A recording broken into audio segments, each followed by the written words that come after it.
오늘부터 이제 창세기를 시작합니다. 120일 동안 창세기 안에 숨겨져 있는 보물을 찾아보려고 하고요. 그래서 이름을 새벽 마라톤이다라고 했습니다. 페이스 조절 잘 하셔서 정말 이 시간을 통해서 큰 응답받는 시간 되었으면 좋겠습니다.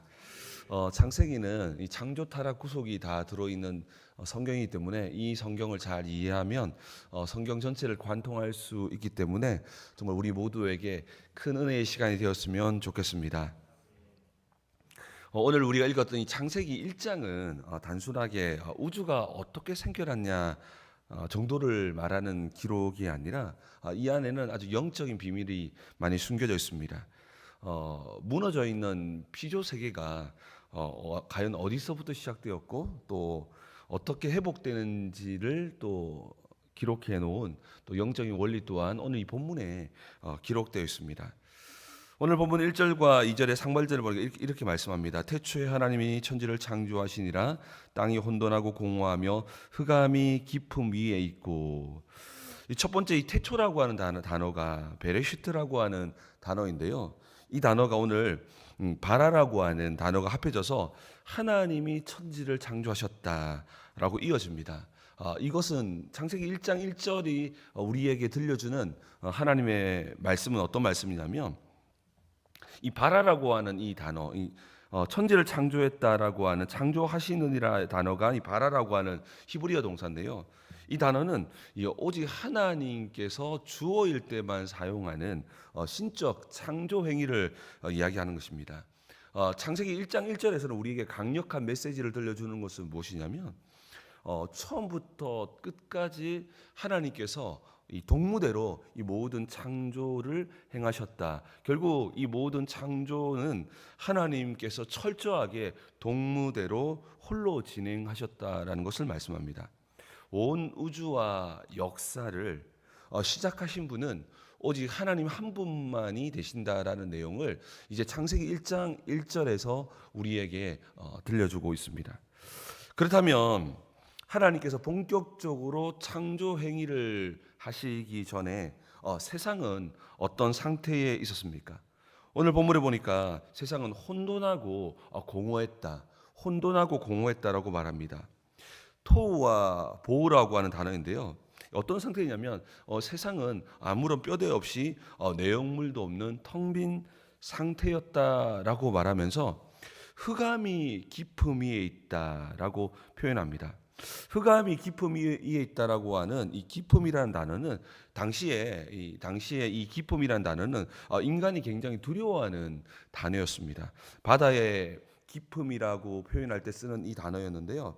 정말 이 바다의 깊음은 인간이 통제할 수 없는 두려움이 있었다 그런 의미를 말하지만 성경은 이 단어를 사용하면서 창조주 하나님 앞에서는 이 어떤 두려움도 하나님 앞에서는 하나님의 손길을 기다리는 텅 빈 도화지에 불과하다라는 내용을 들려주고 있습니다.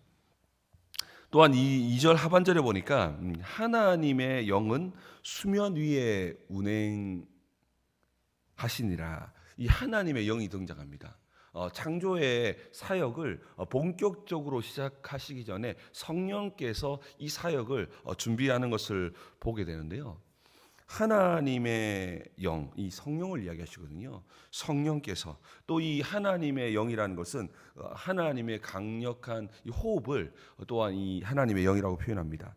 이 성령께서 이 하나님의 영께서 수면 위를 운행했다. 이게 어떤 의미냐면 여기에서 운행하다 이 단어는 이 라프라고 하는 히브리어 단어인데요. 이 단어를 쭉 연구해 보면 어떤 의미를 가지고 있냐면 라프, 이 운행한다는 이 의미는 마치 이 어미 독수리가 새끼를 품고 있는 그런 어떤 의미를 이 라프라고 하는 단어가 갖고 있습니다. 마치 어떤 거냐면 그냥 생뚱맞게 하나님이 창조하신 것이 아니라 이 창조의 사역을 시작하시기 전에 하나님의 영이 수면을 운행하셨다.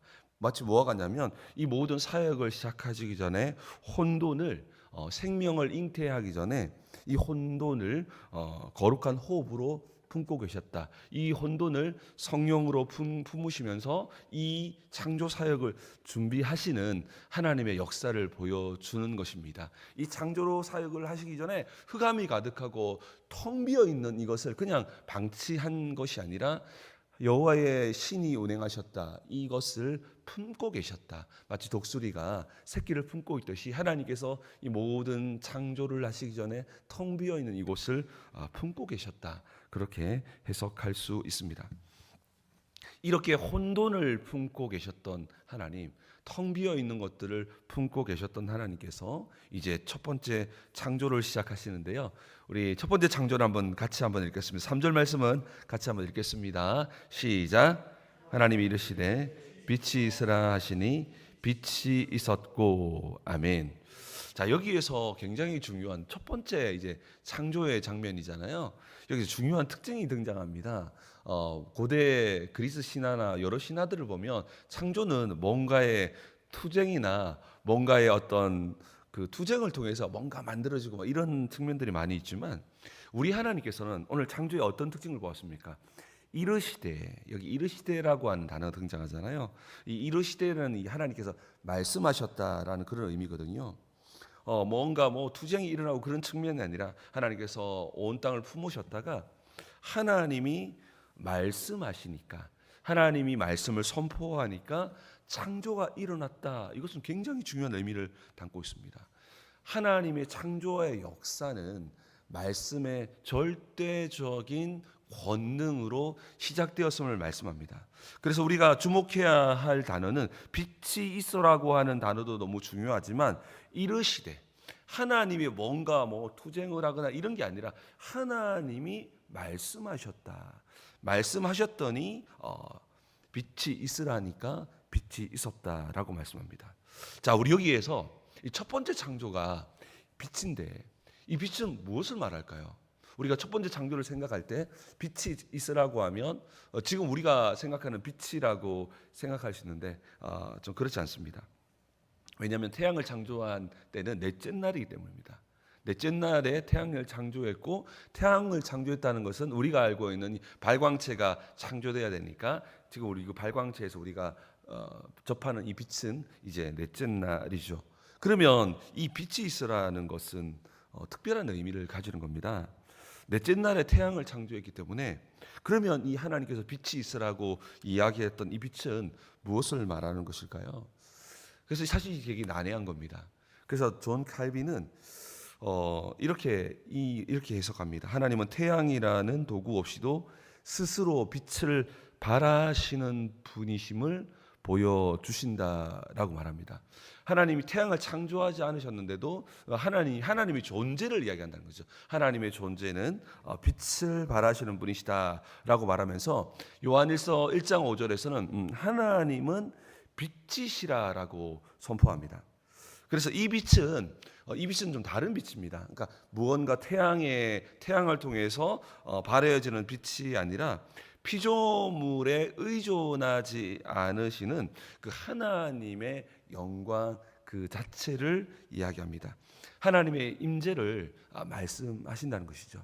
빛이 있으라라고 말씀하시면서 하나님은 스스로 빛을 발하시는 분이심을 보여주시면서 이 빛이 있으라고 말하신 것은 결국 빛과 어둠을 나누시는 하나님을 말씀하시면서 시간과 공간을 뚜렷이 통치하시는 이 하나님의 역사, 빛이 있으라고 이야기하시면서 세상 속에서 아름다운 질서를 세워가시는 하나님이심을 보여주는 것입니다. 그래서 아무런 형체가 없고 아무런 구분이 없고 아무런 질서가 없던 그곳에 가장 먼저 빛이 있으라고 말씀하시면서 하나님의 역사를 선포하시면서 모든 질서와 모든 시간을 뚜렷하게 세워놓는 것을 빛이 있으라라고 이야기하는 것입니다.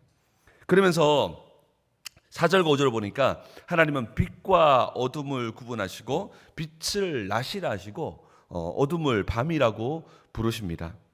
성경에서 낮과 밤을 구분했다, 이름하셨다는 것은 이름을 지어주는 것은 그 대상에 대한 완전한 소유와 주권을 의미합니다.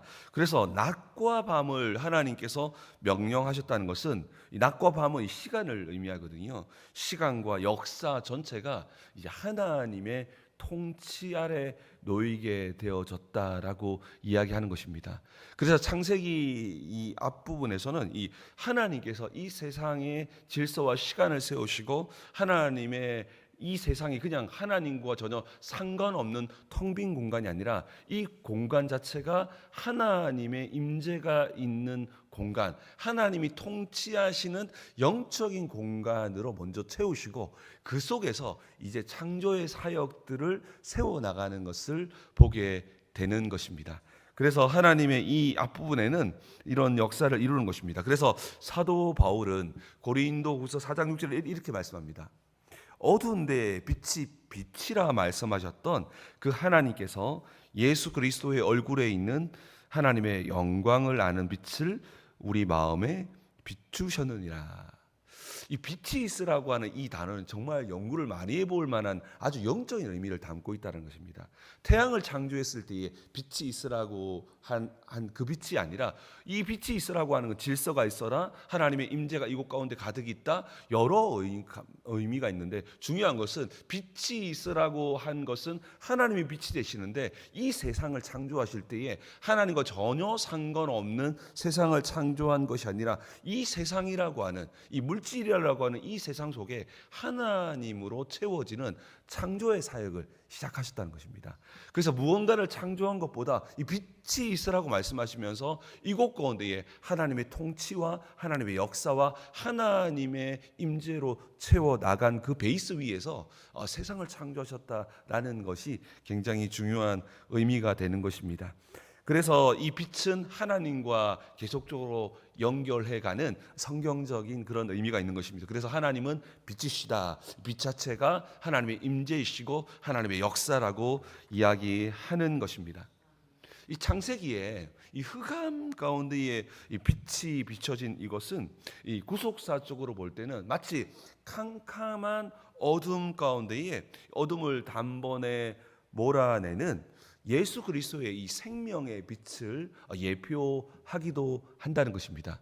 그러니까 세상이 타락했을 때는 이 빛은 마치 예수 그리스도께서 이 땅에 오셔서 생명의 빛이 되신 것은 마치 재창조의 역사이며 오늘 이 빛을 발하라고 했을 때는 타락전이잖아요. 그러니까 이 빛은 이 온 땅 가운데에 하나님의 임재, 하나님의 충만하심으로 채운 후에 그 위에다가 모든 세상을 창조해 나간다는 의미로 해석할 수 있습니다. 놀랍지 않습니까? 하나님께서 이 땅 가운데에 가장 먼저 하나님의 임재와 하나님의 질서로 온 땅 가운데에 채우신 후에, 그리고 또한 이 땅을 창조하기 전에 하나님의 신이, 하나님의 성령이 수면 위에 운행하시면서 이 땅을 창조하기 위해서 공허하고 혼돈한 것을 품으셔서 그리고 이 창조를 시작하셨다. 이 의미가 이 땅이 단순하게 물질을 넘어서 정말 하나님 앞에서 아주 소중한 세상이라는 것을 또한 보여준다는 것입니다.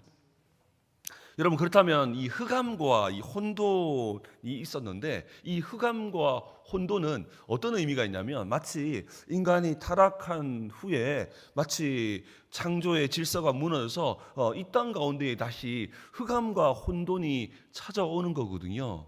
그렇기 때문에 이 땅에 흑암과 혼돈이 찾아오는 부분이 있기 때문에 처음에 이 혼돈과 이 흑암을 끝내는 이 방법이 무엇인지를 이해하는 것은 굉장히 중요합니다.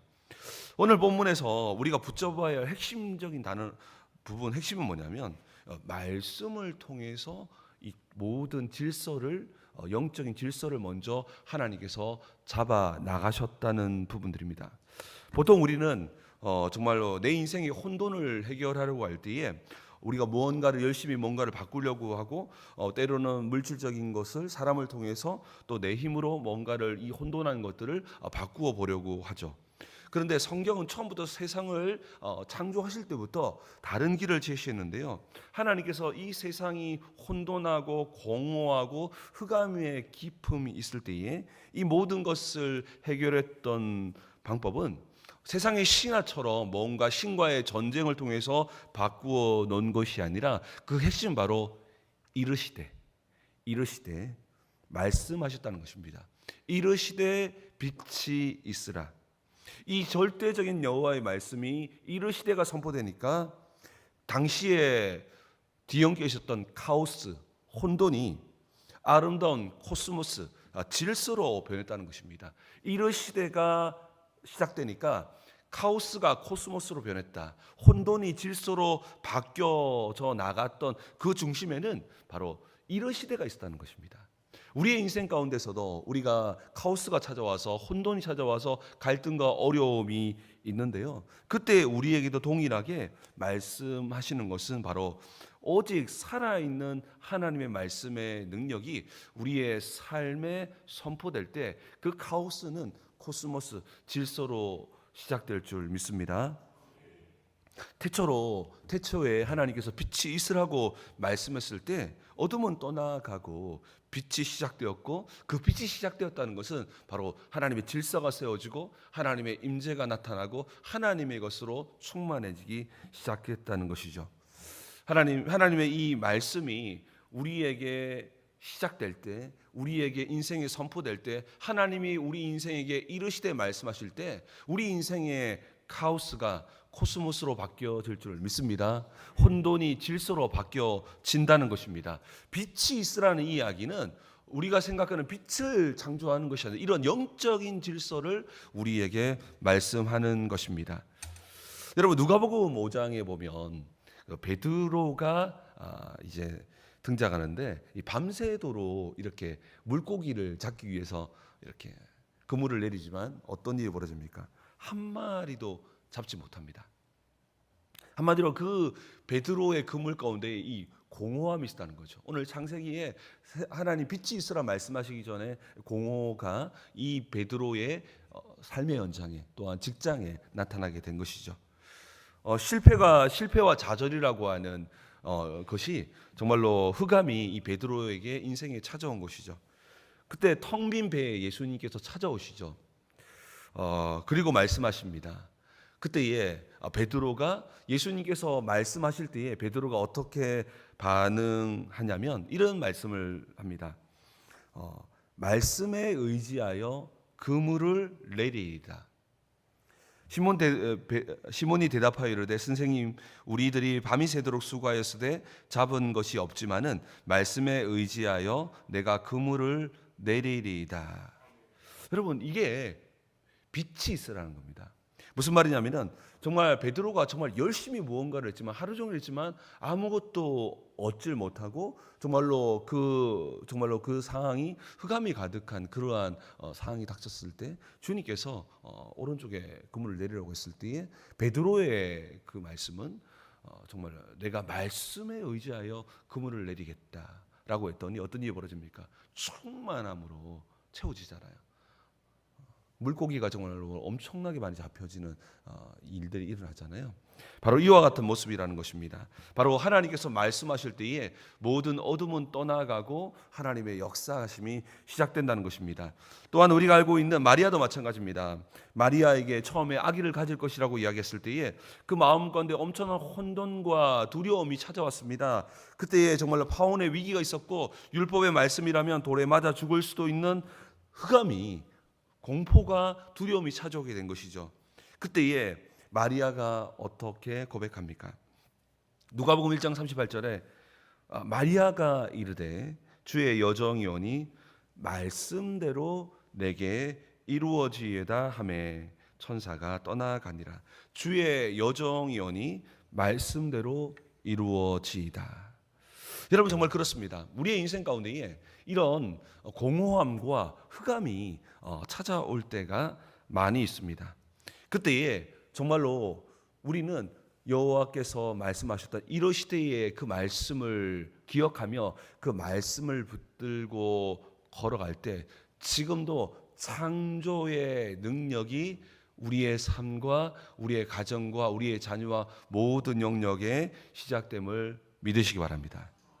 오늘 이 본문에서는 아주 중요한 이야기는 하나님께서 말씀하실 때에 어둠과 모든 것들이 떠나가고 하나님께서 가장 먼저 창조 영역에 나타나신 것은 바로 이 모든 것을 창조하시기 전에 이 하나님의 것으로 채워 나가신 후에 그 위에 세상을 창조하셨음을 말씀하고 있습니다. 그렇기 때문에 우리의 삶에도 주님께서 말씀했다고 하는 이 하나님 말씀을 붙들고 이 말씀에 의지하며 살아갈 때 우리의 삶에도 창조의 능력과 창조의 축복으로 충만할 줄 믿습니다. 그 창조의 능력이 우리 모두에게 시작되기를 주의 이름으로 축원합니다. 우리 한번 기도했으면 좋겠습니다. 우리 기도할 때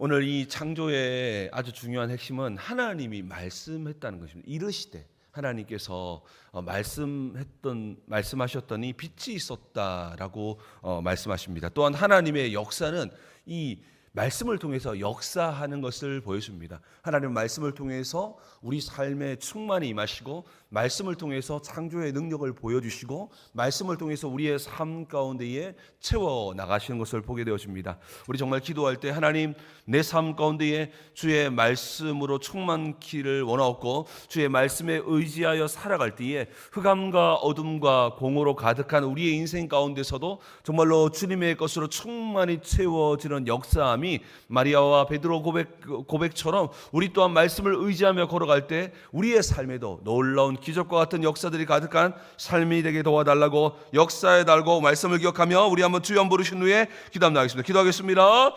주여